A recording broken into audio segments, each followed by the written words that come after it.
A member of President Donald Trump's transition team says Trump's son-in-law, Jared Kushner, is the very senior transition official referenced in court papers filed in the Michael Flynn case who directed Flynn to contact Russia on a UN vote. AP former Trump National Security Advisor Michael Flynn, Center, arrives at federal court in Washington, December 1, 2017. Court documents show Flynn, an early and vocal supporter on the campaign trail of President Donald Trump, whose business dealings and foreign interactions made him a central focus of Mueller's investigation, will admit to lying about his conversations with Russia's ambassador to the United States during the transition period before Trump's inauguration. Photo, Susan Walsh, AP.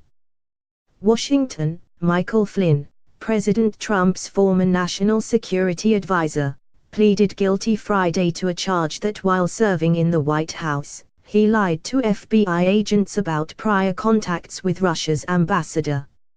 Here's why that is such a big deal. Flynn's plea represents the first time that the Russia investigation, led by special counsel Robert Mueller, has penetrated Trump's inner circle. Flynn was a close advisor to President Trump, both in the White House and as part of the Trump campaign. The president cannot dismiss Flynn as a low-level aide or as someone he hardly knew. Flynn served as the president's national security advisor until he resigned in February after admitting that he misled Vice President Pence and other White House officials about his communications with Russian Ambassador Sergei Kislyak. Before becoming national security advisor, Flynn was a top advisor and high-profile surrogate for Trump during his presidential campaign. He famously led attendees at the Republican National Convention in a chant of "Lock her up," referring to Democratic presidential candidate Hillary Clinton.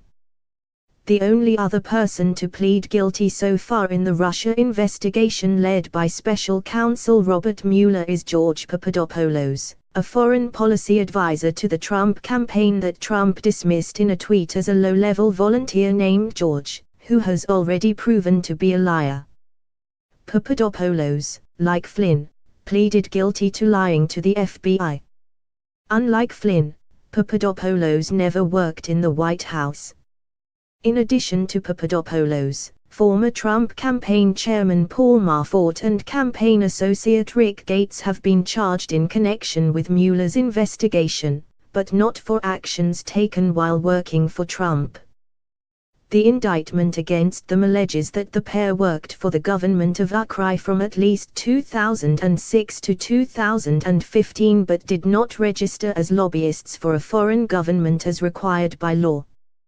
It also alleges that they laundered money that they received for their work as lobbyists. The two men have pleaded not guilty to the charges. Lieutenant Gen. Michael Flynn speaks about American exceptionalism during the 2016 Republican National Convention. Photo, Robert Harshuro, USA Today. Flynn's guilty plea is an ominous sign for the White House, because it means that he is cooperating with Mueller's investigation and could be giving prosecutors evidence against others. Prosecutors said in court Friday that Flynn had agreed to cooperate with authorities.